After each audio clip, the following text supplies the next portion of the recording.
Olá, família, bem-vinda! Vamos fazer mais um consultório juntos. Obrigada pelo seu carinho de sempre, obrigada pela sintonia gostosa de quem fica com a gente a cada semana. E eu fico muito agradecida porque eu sei que o resultado é sempre de prosperidade na sua vida familiar, na sua vida emocional, na sua prática de vida, no cuidado com que você tem lidado com as demandas que são exigentes para você, para mim, para todos nós.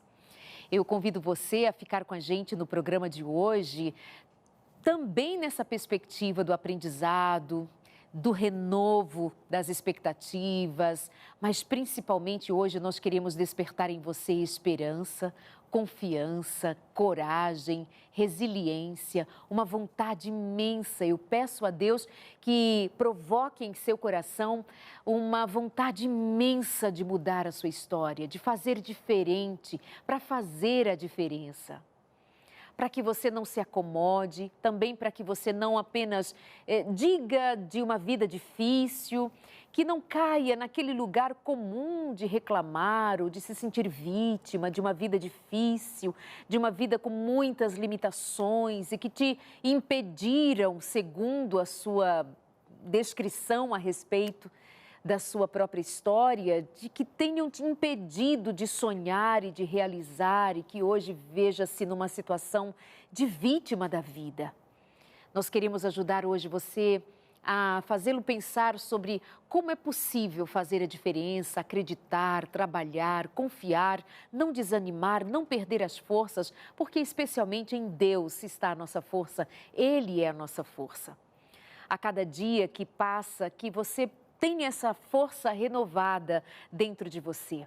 Talvez você conte uma história triste, mas nós queremos sempre pensar que o começo não define exatamente o final. Que a despeito da sua origem, você não está definido ou definida pelas suas origens.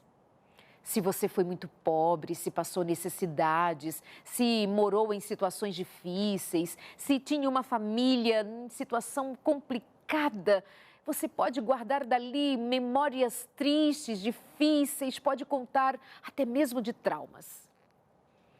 Mas, como eu disse e volto a dizer, nós estamos aqui para motivar você a continuar acreditando, confiando, se movendo, se permitindo, trabalhando, crendo que você pode fazer diferente para fazer a diferença. As suas origens não limitam você, não determinam quem você é.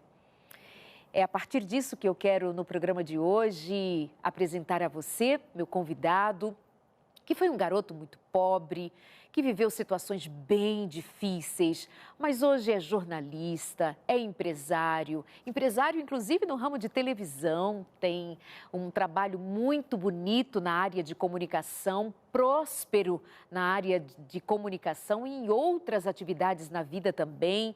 E ele vem compartilhar um pouco da sua história aqui hoje porque eu o convidei nesse desejo de motivar você a pensar que você mesmo é responsável por fazer muito mais pela sua própria vida.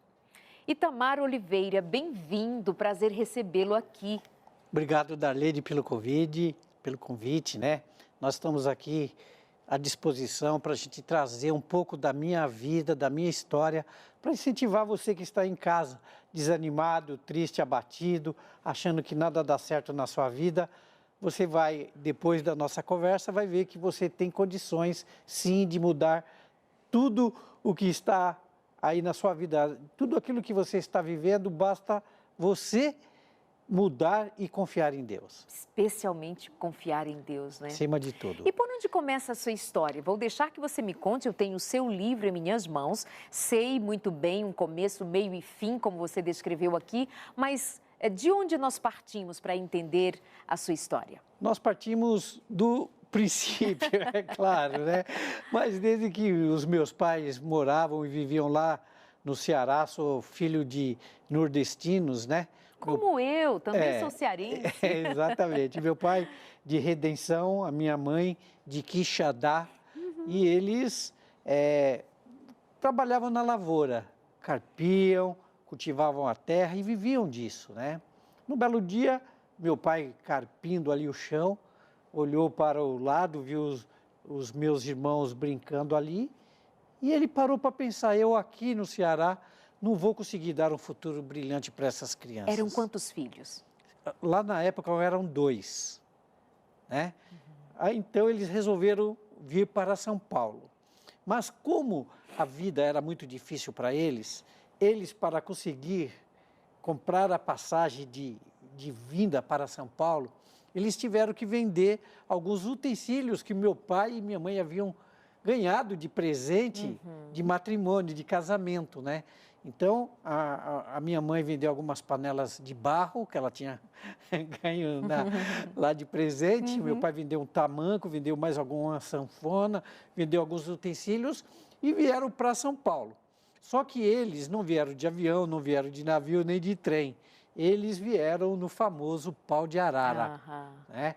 E você sabe, do Ceará aqui é longe. É longe. 3 dias e 2 noites de viagem.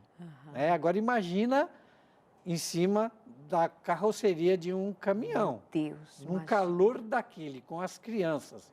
Foi uma verdadeira loucura. Mas é assim, meu pai resolveu dar uma vida melhor para os seus filhos, então eles pagaram pelo sacrifício. E vieram. Eles vieram não aqui para a capital, mas vieram para o interior de São Paulo, na cidade de Oswaldo Cruz, que fica ali do lado de Tupã, Presidente Prudente. E ali, como a única profissão que o meu pai tinha era carpinar, lavrar a terra, ele foi trabalhar numa fazenda, a fazenda do seu Balbino, né? E ali, durante anos, eles trabalharam e a família foi aumentando. Sabe que nordestino gosta muito de fazer filho, né? E foi aumentando ali. E chegaram a ter quantos filhos? Ali, 5 filhos. 5 filhos. Vieram com 2, tiveram mais 3. E ali, novamente, ele carpina e falou, puxa vida, eu saí lá do Nordeste e vim aqui para o interior de São Paulo para dar um futuro melhor e meus filhos estão aqui brincando e eu fazendo a mesma coisa. Não está certo isso aí. Quero algo mais. Quero algo mais. Ele estava decidido a dar um futuro brilhante, um futuro melhor para o que ele os seus pudesse, filhos. ele queria dar o melhor. Exatamente. Então, eles resolveram vir para São Paulo. Agora é capital. Agora é capital. Só que, você sabe, vim com 5 crianças para São Paulo. Meu pai não tinha dinheiro para comprar uma casa, não tinha dinheiro para alugar uma casa. Então, ele foi morar, juntamente com a gente, no porão da casa de um amigo. O amigo dele morava em cima e nós morávamos embaixo. Só que, Darleide, nessa casa não tinha banheiro, não tinha chuveiro. Era uma vida muito difícil.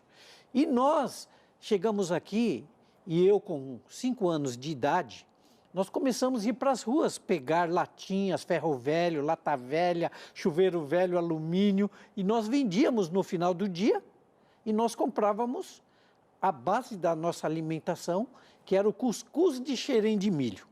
Para você aí em casa, que não sabe o que é o cuscuz de xerém de milho, primeiramente, o que é o xerém de milho? Você pega o milho, tira os sais minerais, as vitaminas, o cálcio, o que sobra é o xerém de milho.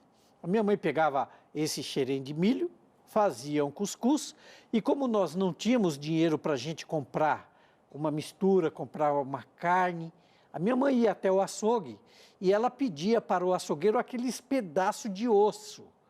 O açougueiro desfia a carne, não é? Aquela peça que vem, e sobra ali o osso.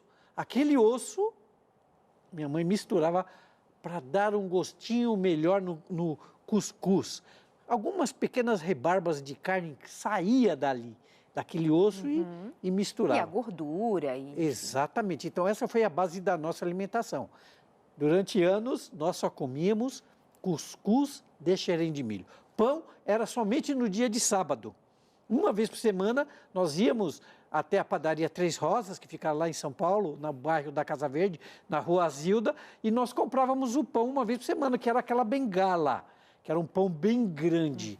Mas nós, como não tínhamos dinheiro para comprarmos um pão quentinho, antigamente vendia um pão chamado pão amanhecido, que era um pão que o padeiro não vendia na sexta-feira, vendia no sábado por um preço mais barato. Hoje não pode mais vender o pãozinho de um dia para o outro, mas naquela época era possível.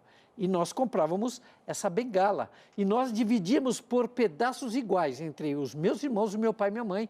E nós nos alimentávamos daquele pão uma vez por semana. Os outros dias da semana era uma única refeição de cuscuz de xerém de milho.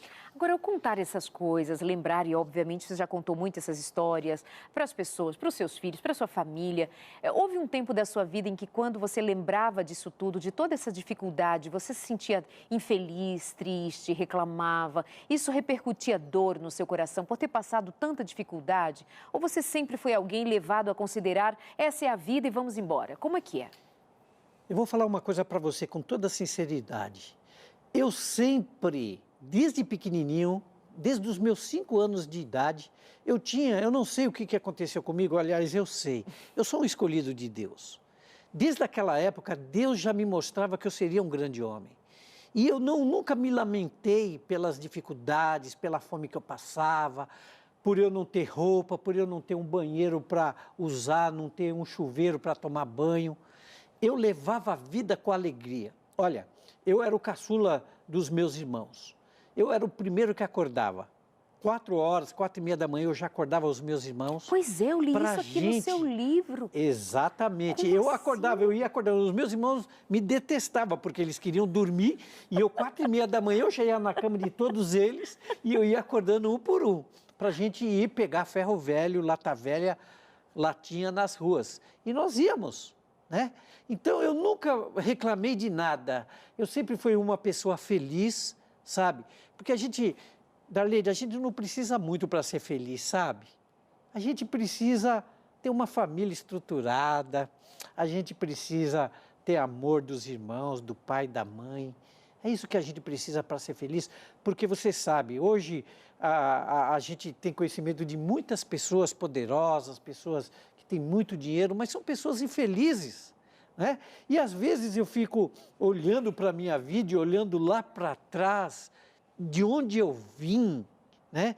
E essa vida de dificuldade me transformou num grande homem. Eu acho que se eu não tivesse tido essas dificuldades, eu não sei se eu seria o mesmo homem que sou hoje, sabe? Determinado, com objetivos fixos, né? Eu sempre sei onde eu quero ir, onde eu quero chegar. E é gozado que, assim, a minha cabeça, apesar de eu já ter hoje uma certa idade, parece que a minha vida, desde pequenininho, sempre foi a mesma cabeça. Eu não mudei assim com o passar do tempo. Lógico que com a idade a gente ganha experiência, Sim. né? Mas as dificuldades da vida me trouxe mais alegria para a vida, sabe? Eu trabalhei muito porque não tinha essa questão de sol, de chuva. Eu tinha que trabalhar, porque se nós não fôssemos pegar o ferro velho na rua, papelão na rua, a gente não comia. Então a gente trabalhava o dia inteiro, voltava, passávamos no mercado, comprávamos o xerém de milho, levávamos para minha mãe cozinhava para a gente e todos nós éramos felizes. Sério? Sério. Isso, e por que eu pergunto sério? Que é justamente para pontuar que muitas vezes a gente não considera ser a vida, a riqueza da vida. Né? E, obviamente, a gente está falando de uma situação um tanto extremada, né? De comer apenas um determinado alimento, de não ter roupa, de morar em situação bem adversa. Nós estamos falando de um extremo e que representa uma grande parte da população brasileira e de tantos outros no mundo, né? A pobreza.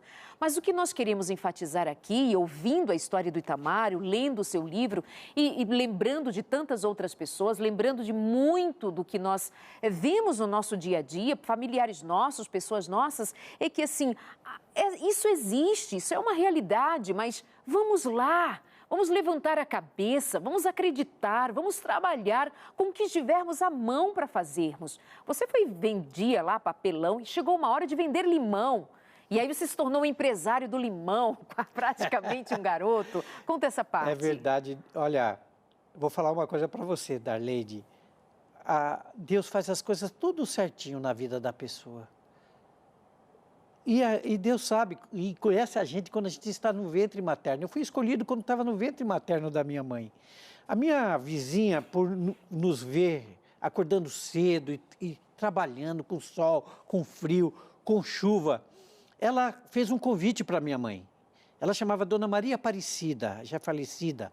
E ela chegou para minha mãe, Dona Maria Suzete, e ela falou, olha, filho, eu vejo que, Dona Maria, eu vejo que os seus filhos são crianças trabalhadoras. Eles acordam cedo, não tem medo de pegar no batente, né? E nós gostaríamos de fazer um convite para a senhora. Nós vamos até o Parque Dom Pedro, aqui no bairro da Cantareira, em São Paulo, e nós vamos comprar limão. Eu e os meus filhos, nós vamos vender. Quem sabe se a senhora fosse vender limão com seus filhos, a senhora não pudesse dar uma vida melhor para os seus filhos. A minha mãe aceitou o desafio. E nós acordamos cedo e nós fomos a 25 quilômetros do bairro da Casa Verde até o Parque Dom Pedro, no bairro da Cantareira, aqui em São Paulo, né? E nós compramos uma caixa de limão. E nós voltamos esses 25 quilômetros a pé, batendo de porta em porta, de bar em bar, de restaurante em restaurante, oferecendo limão. Mas, Darleide, veja você, nós éramos vendedores de ferro velho. Nós pegávamos lata velha, papelão, e agora nós mudamos de ramo. Agora nós éramos vendedor de frutas. Então, era muito difícil vender o limão, porque nós não tínhamos uma clientela. Mas a gente batia nas portas, batia, e aí começou os problemas. Porque quando eu ia para minha casa, voltando para casa, eu passava por um bairro chamado Bairro da Liberdade. Famoso. Famoso, e ali está cheio de japoneses. Uhum. Mas antes de falar dessa história para vocês aí em casa, dessa história do Bairro da Liberdade, todo dia eu passava por uma rua, com 5 anos de idade, e quando eu passava por ali, eu comecei a ouvir uma voz. Mas você não andava sozinho, né? Com 5 anos você ia com um irmão, uma mãe, alguma coisa assim? Na realidade, nós íamos até o mercado e depois cada um ia para um lado para a gente alcançar o maior quantidade de comércio e de lares para a gente tentar vender o limão. Entendi. Desde cedo eu entendi uma das grandes coisas da venda. Vende mais quem aborda mais. Então, se meus irmãos, nós nos dividíssemos o caminho, nós iremos abordar mais, portanto, nós iremos vender mais. E quando eu passava por uma rua, eu comecei a ouvir uma voz. E essa voz começou a falar comigo, você precisa estudar japonês, você precisa estudar japonês. E eu olhei para um lado, olhei para o outro, não tinha ninguém. Eu falei, gente do céu, estou ficando louco. Eu fui para minha casa e falei, mãe, amanhã a senhora vai comigo. Porque todos os dias eu passo numa rua, essa rua é mal assombrada. Lá tem fantasmas que estão falando comigo. E a senhora precisa ir comigo para ver se eu estou ouvindo coisas ou é fruto da minha imaginação. E minha mãe foi comigo. E quando eu cheguei lá no local, a voz falou comigo. Você precisa estudar japonês. Eu falei, mãe, olha a voz aí. E ela? Só que a minha mãe não ouvia nada. Claro. Era só eu quem ouvia. Meu Deus. Aí eu falei, minha Nossa Senhora, eu estou ficando louco mesmo. Só que como eu não me alimentava direito, eu comia muito mal, uma vez só por dia. Meu Deus. Pão somente de sábado. A fome, eu achei que a fome estava fazendo com que eu ficasse ouvindo vozes. A minha mãe falou, é a fome que você está passando, filho, está fazendo com que você essa voz, mas eu vou tentar achar um psicólogo, um psiquiatra, para você conversar com ele. Né? E ali eu fui embora e eu evitei de passar naquela rua novamente, porque eu tinha medo. Porque eu achava que eram os fantasmas que estavam falando comigo. E eu, num belo dia, esqueci, coisa de criança, passei lá novamente e a voz falou comigo. Eu falei, não é possível. Só que a partir daí, eu não consegui mais ficar dormindo, eu não dormia mais. Porque aquela voz ficava agora não somente naquele local, mas ela ficava me perturbando de dia e de noite.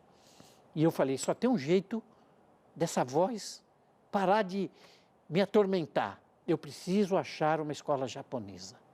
E no bairro da Casa Verde, eu fui, descobri que tinha uma escola japonesa lá, eu com 5 anos de idade, com um saco de limão nas costas, um saco de farinha e a gente colocava o limão lá dentro, nós comprávamos aquela redinha amarela e nós colocávamos meia dúzia, 1 dúzia, 2 dúzias de limão, colocávamos dentro desse saco de farinha e nós carregávamos. E eu bati lá, eu era tão pobre, só tinha um shortinho, eu não tinha chinelo, não tinha sapato. Eu não tinha tênis, eu não tinha camisa, era um shortinho, eu não tinha nada. E banho era uma vez por semana só. Que eu entrava dentro do tanque de roupa da minha mãe não deixava a gente tomar banho durante a semana, porque ia gastar a água do amigo, o amigo já estava cedendo a casa e minha mãe não queria que nós gastássemos água para não dar despesa. E você diz aqui no livro que a casa era tão... O lugar onde vocês moravam era tão baixinho que seu pai andava meio que agachado, assim. Todo mundo que era um porão, Era um porão. Ali, o amigo do meu pai guardava resto de azulejo, de cimento, de areia. Nós dormíamos ali junto com essas coisas, materiais de construção dele, com as ferramentas. E era tão baixinho que meu pai tinha que andar abaixado. E meu pai não é tão grande. Então a gente tinha que andar. E tudo era... A gente preparava tudo na lata, com fogueira, porque nós não tínhamos fogão a gás, nós não tínhamos nada. Banheiro a gente tinha que ir no mato. Então era uma vida muito difícil, né? E nós, eu com 5 anos de idade, bati lá na escola japonesa, saiu a professora, e eu falei, aqui é a escola japonesa? Falou, eu vim me matricular. A voz me mandou, eu vim me matricular. O professor olhou para aquele catatá, o menininho todo sujo, só de shorts. Itamar, vem cá. É desse jeito mesmo, Itamar? 5 anos de idade. 5 anos de idade. Você indo lá pedindo para se matricular numa escola de japonês. Exatamente. E a professora, quando me viu, maltrapilho, sujo, com um saco de limão nas costas, falou, menino, aqui é uma escola paga. Eu falei, mas eu vou pagar. Falou, só que você precisa trazer um responsável por você.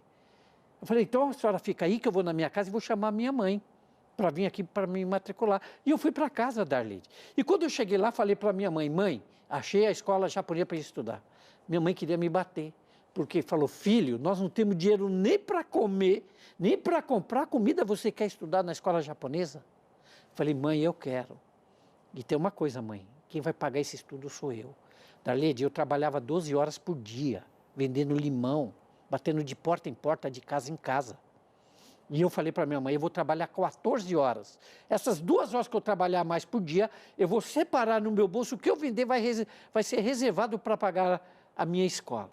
A minha mãe sabia que eu era o primeiro que acordava, que era o último que chegava, que eu era o que mais vendia. A minha mãe acreditou em mim, falou, eu vou dar essa oportunidade para você. E ela me matriculou. Mas antes de falar da continuidade dessa escola, eu, quando passava pelo bairro da Liberdade, eu entrava no comércio do seu Hiroshi, e o seu Hiroshi era um japonês, um comerciante muito violento. E quando eu chegava, entrava no seu comércio, ele já sabia, porque eu sempre chegava lá sempre no mesmo horário. Eu tenho uma coisa que desde pequeno até hoje, eu aprendi isso com a infância. Eu não me atraso nos meus compromissos. Não me atraso e não gosto que atrasem os compromissos comigo. Né? Então, ele sabia o horário que eu chegava. E ele já ficava atrás do balcão com uma vassoura para me dar vassourada.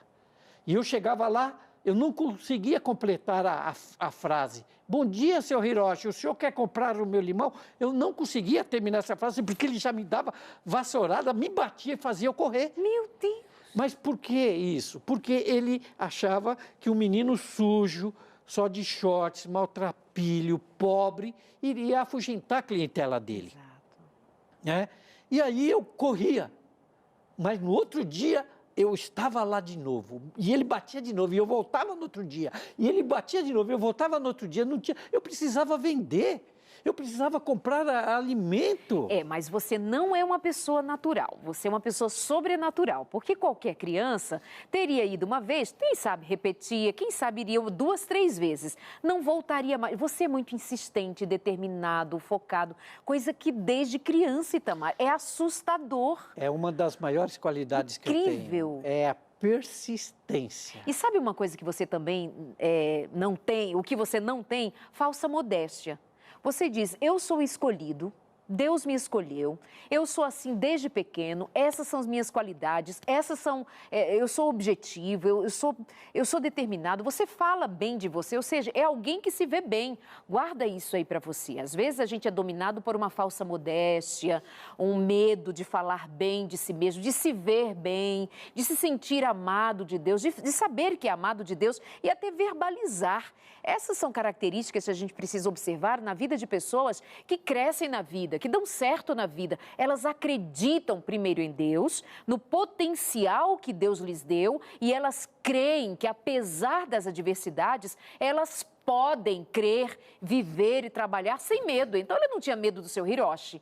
Ele não tinha medo da professora lá da escola de japonês. Ele não tinha medo das circunstâncias da fome, da cara feia da fome, já não tinha medo, já convivia com ela mesmo, né? Vender limão, vou vender limão. E vocês vão vendo que, com o passar do tempo, isso vai virar uma limonada. Esse homem é poliglota, já vou entregar. Esse homem já é poliglota, ele é jornalista, ele é empresário, é amigo do Silvio Santos, está sempre lá trabalhando no SBT, Teleton, aquela festa grande para arrecadar fundos para ajudar as crianças no Teleton. É um homem que realmente foi longe. Nós vamos fazer uma pausa, pessoal, nós já vamos para o nosso intervalo. Nós vamos para o nosso intervalo, tem só mais 2 minutinhos e a gente volta, porque aí vai ser o último bloco, tá bom? E você tem muita ainda coisa para contar para a gente. Mas eu gostaria que você conhecesse esse homem e essa história, que é uma história que realmente é de instigar a gente, dizer, meu Deus, como é que pode acreditar tanto, ir e vencer com tanta insistência, determinação, trabalho e muita fé. Antes de voar para o intervalo, porque vai ser bem rápido, com muita vontade de voltar outra vez aqui com você, contando a história do Itamar Oliveira, eu quero te lembrar da revista Entre Família. Essa revista que eu tenho em mãos é para entregar a você aí em casa. Entre em contato com a gente, pede a sua revista de presente. São 13 lições, eu sempre me confundo se são 13 ou são 15. São 15 lições para você aprender sobre relacionamento, saúde emocional, como lidar com as crianças, marido e mulher, como é que funciona essa relação, as suas dificuldades em família, como prosperar. Tem também aqui uma lição sobre a saúde financeira da família. Entre em contato com a gente, peça a sua revista de presente. A gente só tem interesse que você estude, pratique e seja feliz. Não vamos cobrar nada por isso. Os Anjos da Esperança já nos auxiliam para que nós façamos chegar a milhares de pessoas todos os dias, revistas, estudos bíblicos com qualidade para você. Então, entre em contato com a gente, o nosso telefone e horário comercial, 0 operadora 12 21 27 31 21, 12 21 27 31 21. Ou você pode mandar agora usando o aplicativo do WhatsApp, é facinho, DDD 12 98244 4449. Só precisa me mandar uma mensagem dizendo, Darleide, me manda a revista Entre Família. Nós vamos pedir a você então para fazer o cadastro. Você vai receber em casa de presente a revista Entre Família. Combinado? Nós vamos agora para o nosso intervalo e já voltamos. Até já!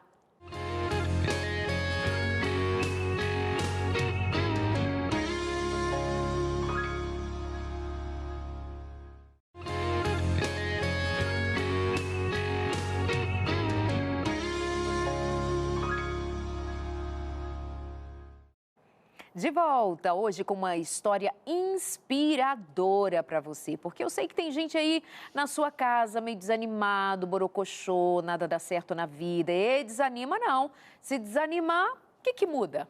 Nada, quer dizer, piora tudo. Nós estamos aqui hoje conversando com Itamar Oliveira, que é jornalista, empresário e tem uma história assim muito, mas muito especial, motivadora, inspiradora e que tem ajudado a transformar a vida de muita gente. A partir da fé, da confiança e do trabalho, da motivação que há para que a gente continue a vida. E ele escreveu tudo, ou parte do que ele viveu, aqui no livro O Menino Limoeiro. Se a vida lhe oferece limões, venda-os e mude o seu destino. Escrito pelo jornalista Alberto Danon, O Menino Limoeiro. E aí, Itamar, você estava contando pra gente do senhor Hiroshi que não comprava seus limões, pelo contrário, mandava você embora todo dia com uma grosseria que só Jesus na causa. Mas um dia... Eu comecei a estudar japonês na escola. No primeiro dia de aula, quando eu me assentei na classe, na escola japonesa chamada Nihongaku, todos os japonesinhos correram para o fundo da sala de aula. Ninguém queria ficar perto. Você foi lá sujinho, da minha pessoa, jeitinho, sim, né? Era o que tinha. Era o que tinha, né? Para mim, eu estava limpinho, né? Eu era É. inocente, não tinha noção de nada. E ali eu comecei a estudar. Só que a gente começa a aprender o idioma japonês, e eu aprendi a escrever o katakana, o hiragana e o kanji, que são alfabetos japoneses diferentes, e eu errava as letras, os garranchos, né, para vocês entenderem. E eu ia pedir a borracha emprestada. Ninguém me prestava lá a borracha, né? E aí, o que eu fazia? Quando chegava no sábado, quando meu pai cortava aquele pão, a bengala no dia de sábado e dividia partes iguais para todos os meus irmãos, eu pegava a minha parte e eu comia só a casca. Eu não podia mais comer o miolo, porque eu descobri, Darleide, que a melhor coisa para se apagar o lápis preto, né, os meus erros, era o miolo do pão. E eu levava para a escola esse miolo do pão, eu comia só a casca. E quando chegava na hora do recreio na escola japonesa, eu ficava olhando os meus coleguinhas, eles tomando Yakult, outro tomando Danone, outro levava bolacha, outro levava sanduíche, e eu não tinha nada para comer. E ninguém me oferecia nada, sabe? Quando chegava no final de semana, um dos japonesinhos fazia um aniversário, eu ficava louco para eles me convidarem, porque meu sonho era comer um pedaço de bolo, era comer um brigadeiro, era comer um beijinho, e eu nunca era convidado. E eu passava vontade ali. Você sofria bullying? Sofria. Sofria porque o que acontece?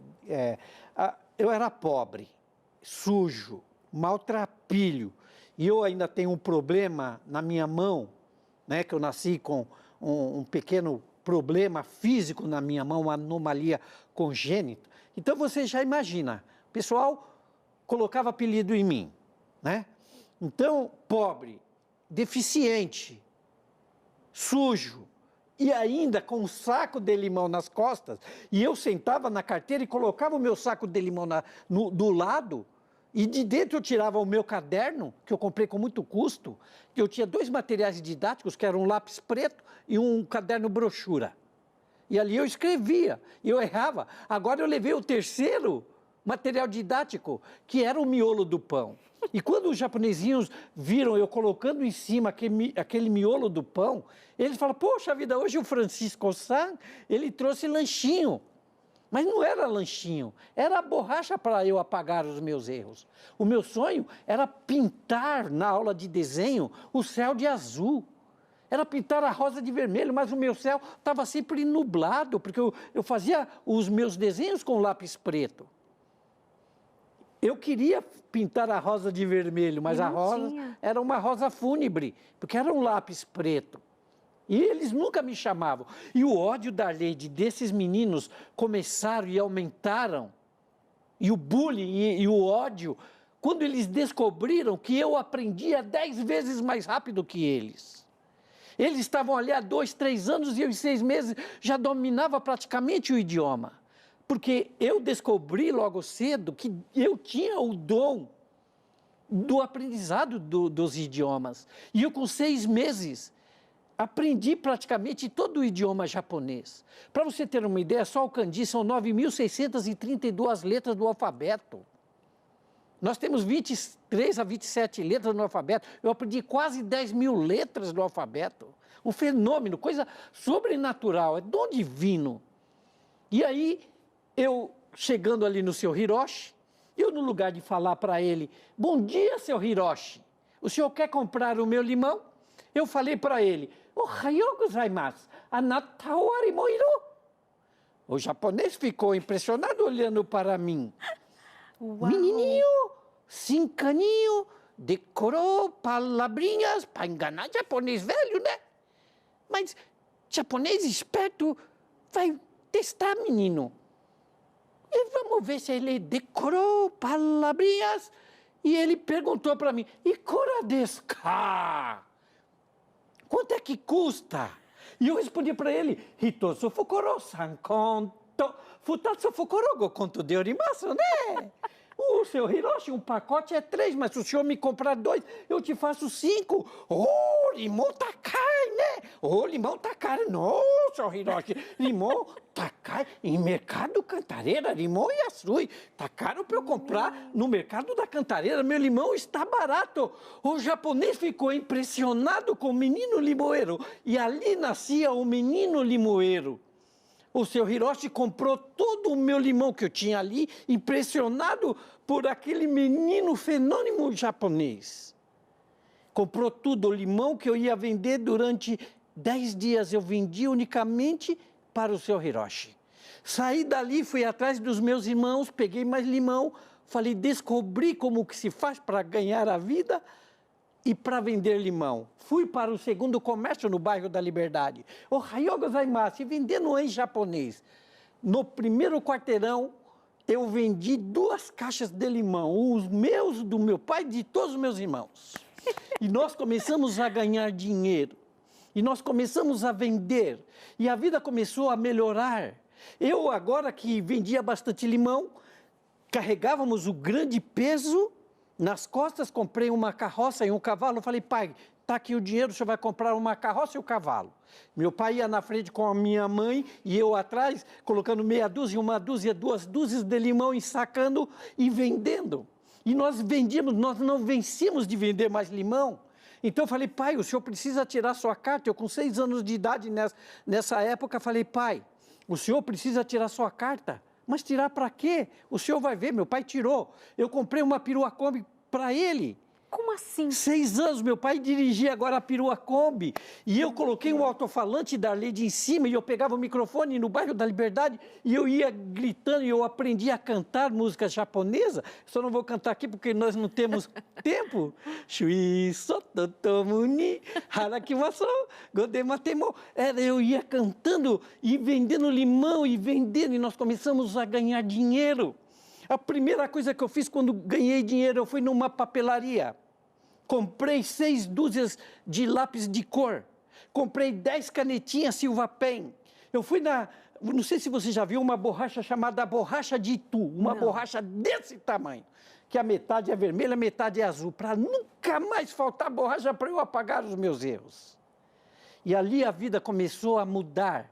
E como eu descobri que eu tinha o talento para a música, e eu lembro que eu comprei o meu primeiro par de tênis, um Conga, azul e branco, uma calça jeans leves, e eu comecei a mudar a minha vida e a vida da minha família.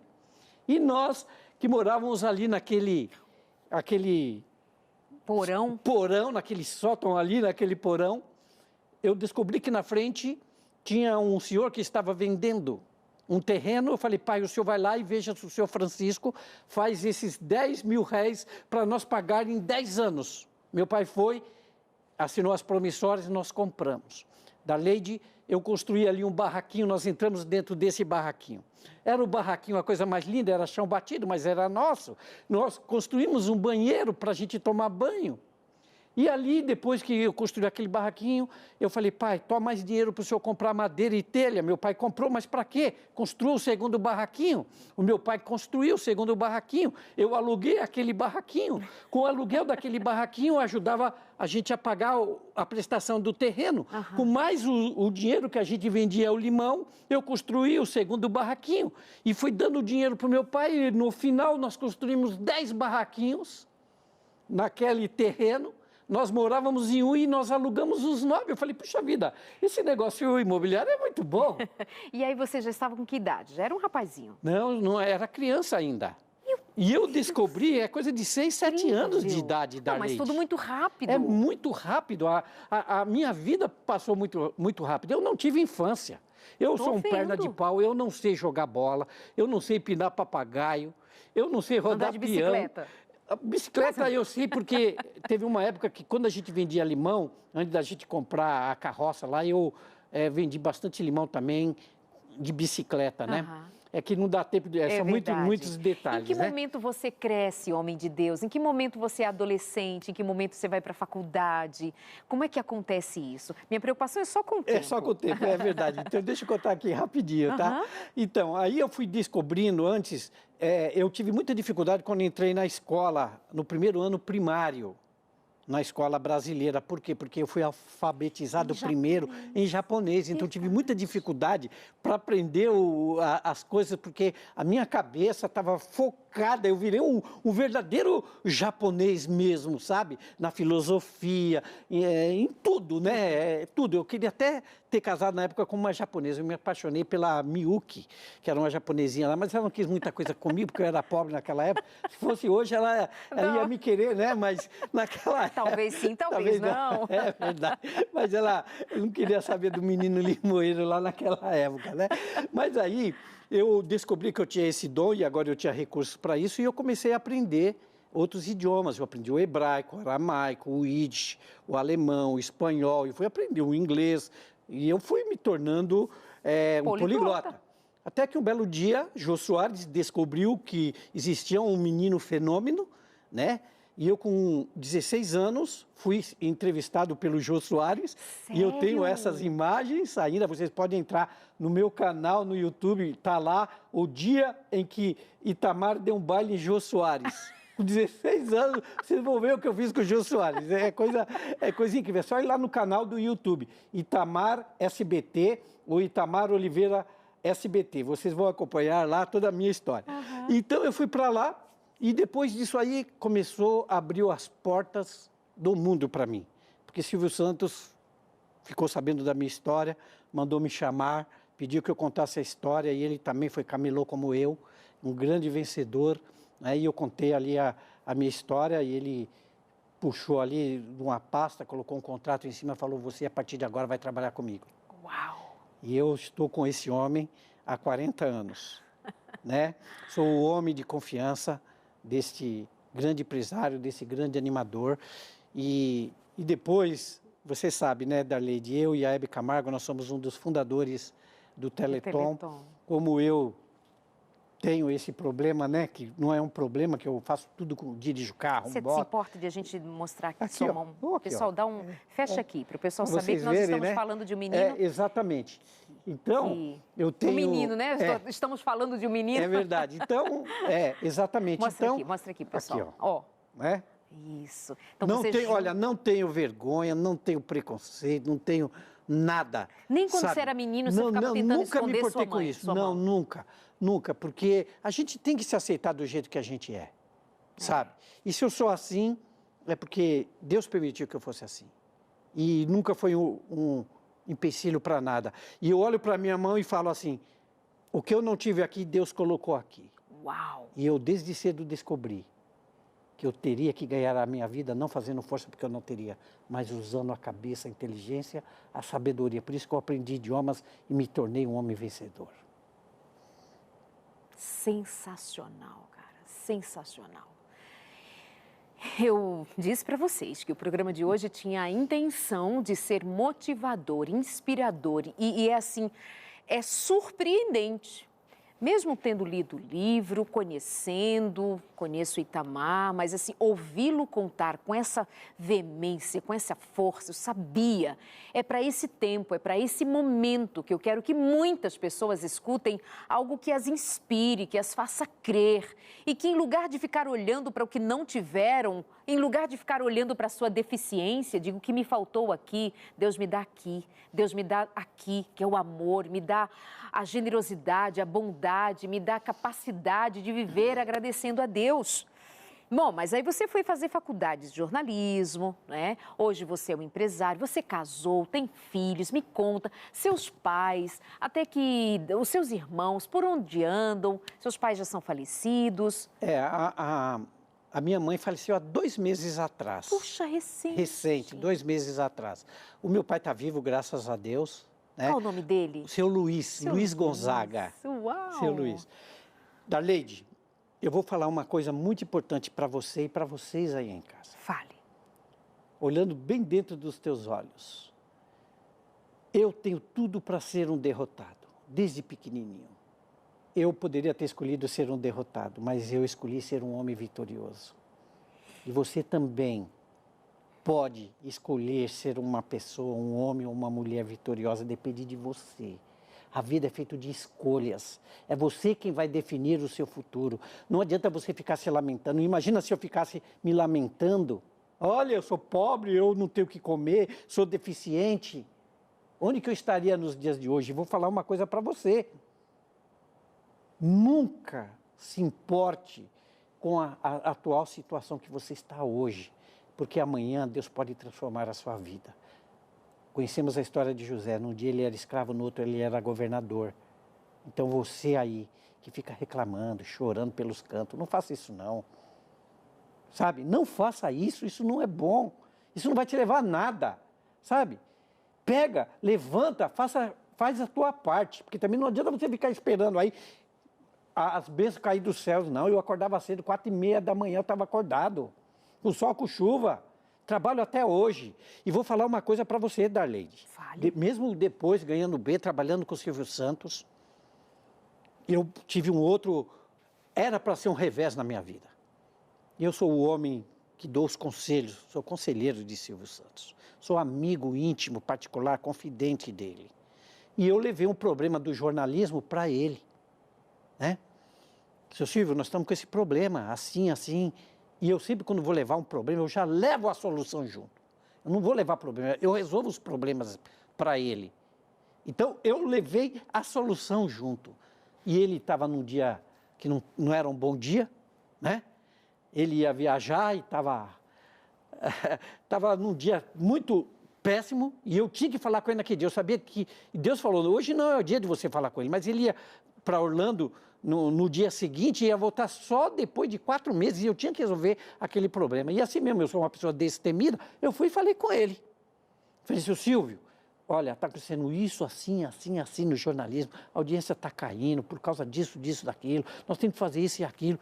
Ele pegou, bateu a mão na mesa e falou, seu Itamar, quando você tiver a sua televisão, a sua estação de televisão, você mude o que você quiser. Aqui eu não vou mexer em nada.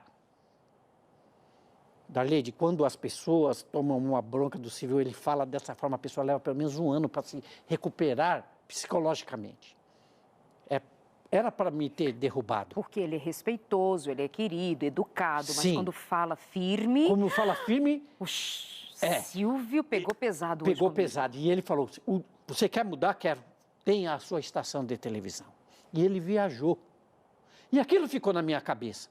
Era para mim ter ficado no chão, porque outros funcionários às vezes vai falar alguma coisa e ele é austero. A pessoa fica 1 ano, foge dele, não quer mais se encontrar com ele, fica traumatizado. Mas eu peguei aquilo como uma força, como algo muito importante para mim, algo que era para ser negativo. Eu falei, é algo positivo para mim. Eu vou fazer desse limão a limonada. Ele viajou para os Estados Unidos. Quando ele voltou com 4 meses para cá, eu já era dono da primeira estação de televisão. Eu estudei, eu pesquisei, eu não dormia mais. Como se consegue uma concessão de televisão? Eu fui e consegui na cidade de Jandira a minha primeira estação de televisão. Quando ele voltou, eu coloquei em cima da mesa. Falei, obrigado, seu Silvio. O senhor me deu uma estação de televisão, mas o quê? Eu não dei nada para ninguém, eu estava viajando, cheguei hoje. Não, o senhor deu, está aqui os documentos. Ganhei a primeira concessão na cidade de Jandira. Falei, ganhei aqui, o senhor falou para mim ter a estação de televisão, então agora eu tenho a minha estação de televisão. E eu vou mudar o que eu quiser lá dentro do jornalismo, seu Silvio. Mas eu não vou abandonar o senhor não, porque eu não trabalho por dinheiro, estou com o senhor por uma missão, porque eu amo o senhor. E todas as vezes, Darleide, que eu encontro com ele, antes de ir embora, ele me dá um beijo no rosto. E todos os dias que eu me encontro com ele, eu falo, Silvio, eu te amo. Sério, que Eu legal. digo, eu tenho isso gravado. Que legal. Sabe? Eu falo, Silvio, eu te amo. E ele sabe do meu amor, que é sincero e genuíno. Gente, e assim, o Itamar, ele tem levado a cada ano na festa do Teleton cantores nossos aqui da gravadora, né? Sempre fazendo presença lá, cantores nossos, representando a fé, né? A fé do Itamar, é adventista, Silvio Santos sabe disso, respeita isso. Então, você é um homem que não esconde a sua fé, que não mede os seus esforços em todos os sentidos, como empresário, como amigo, mas especialmente como filho de Deus, como servo de Deus, como representante de um ministério, né, que você carrega, de uma missão. Bendito seja Deus. Estou muito feliz de ouvi-lo contar a sua história aqui no meu programa, já tendo contado no Jô, né? Há muitos anos. E aí você vem hoje aqui contar pra gente. Com certeza, Darleide. E hoje você tem uma rede de televisão. É verdade, Darleide. Hoje, graças a Deus, nós temos, são 25 emissoras de televisão, né, espalhado por todo o Brasil, é a Rede Nova TV. E se você quiser assistir, é só acessar redenovatv.com que você vai assistir. Legal. E há um ano atrás, eu falei, seu Silvio, a Globo está no mundo todo, a Record está no mundo todo, a Band está no mundo todo, o SBT só está no Brasil.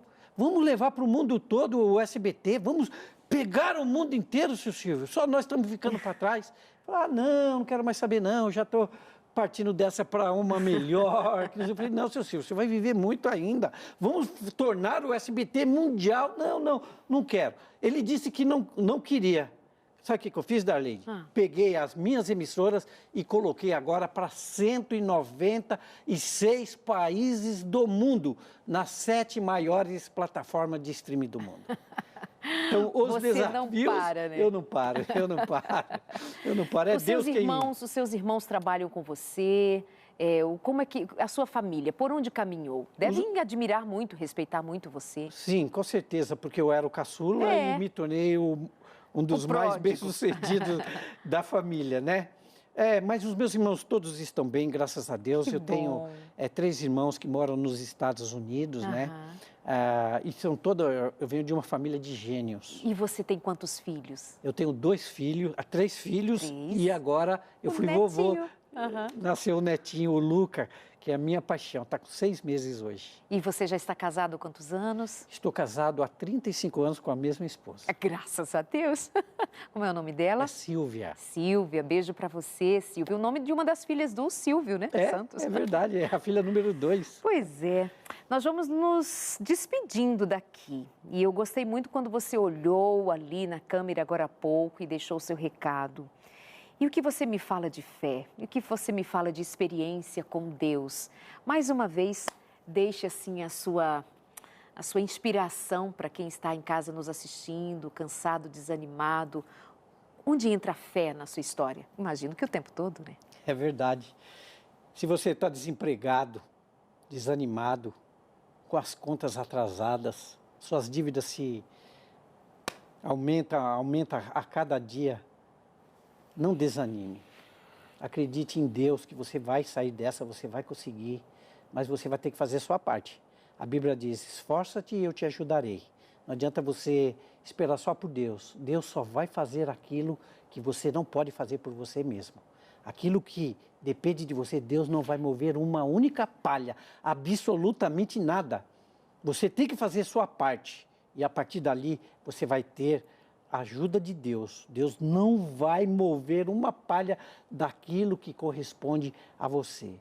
Hoje eu tenho as coisas, mudei a vida da minha família, a minha própria vida, porque eu corri atrás. Mas não adianta também você correr sozinho, você tem que correr com Jesus do lado, com Deus do seu lado, porque é Ele quem vai te dar força, é Ele quem vai te dar energia, é Ele quem vai te mostrar o caminho, é Ele que vai abrir os caminhos para você. E não desanime, né, Darlene, não desanime. A sua família sempre foi cristã, sempre foi adventista? Eu conheci a igreja adventista com 10 anos. Ok. Eu me batizei com 10 anos. Quando a gente vivia nessa dificuldade, as Dorcas, a quem eu devo todo o meu louvor, eles iam lá levar levar alimentos para a gente lá. E o meu primeiro presente, conta nesse livro, né? O primeiro presente foram as Dorcas que me deram. E se você quiser conhecer a minha história melhor, né? Desse livro, você vai no meu Instagram, @ItamarOliveiraOficial, vai lá na minha bio e você vai poder adquirir esse livro. Que aqui a gente teve que contar as coisas muito rápido. Muito lá no livro tem a história assim mais Itamar, detalhada. Deixa eu só dizer para o pessoal que quando ele fala Dorcas, é aquele ministério que a igreja tem com pessoas, mulheres e homens hoje que é se ADRA, dedicam, né? Hoje é a ADRA, a assistência, aos recursos da igreja, recursos assistenciais para auxiliar pessoas com demandas, necessidades de alimento, de roupa, de amparo. Portanto, é um trabalho feito com muito amor, com muito carinho, que está aí. mais uma família que foi assistida em momento tão necessitado, né? Exatamente. Muito obrigada, viu, Itamar? Foi um prazer recebê-lo aqui. Quando ele diz que a Bíblia diz sobre esforça-te que te ajudarei, não é que tem esse verso especificamente, mas é que a Bíblia nos ensina que sempre Deus trabalha em parceria. Aquilo que é nossa parte, como Jesus dizer, retirem a pedra do túmulo. Ele faz o impossível, quer dizer, Lázaro vem para fora, mas a força humana foi lá e tirou a pedra, moveu a pedra do seu lugar. É essa interação, Deus e nós, a nossa fé aliada ao poder de Deus, e nós vamos prosseguindo de vitória em vitória para a glória de Deus. Muito obrigada, foi uma honra recebê-lo aqui. Obrigada pela inspiração. É todo meu. Deus te abençoe. Querida. Obrigada, meus amados, obrigada, família querida, que Deus os abençoe, que o Espírito Santo os motive, que o Espírito Santo faça queimar em seu coração o desejo de viver a cada dia, apesar das circunstâncias. Viva pela graça de Deus e exalte o nome do Senhor. Um grande abraço, até o próximo encontro aqui no consultório. Deus te abençoe muito e pela fé, nós vamos vendo de glória em glória o poder de Deus se manifestar. Fiquem com Deus. Tchau.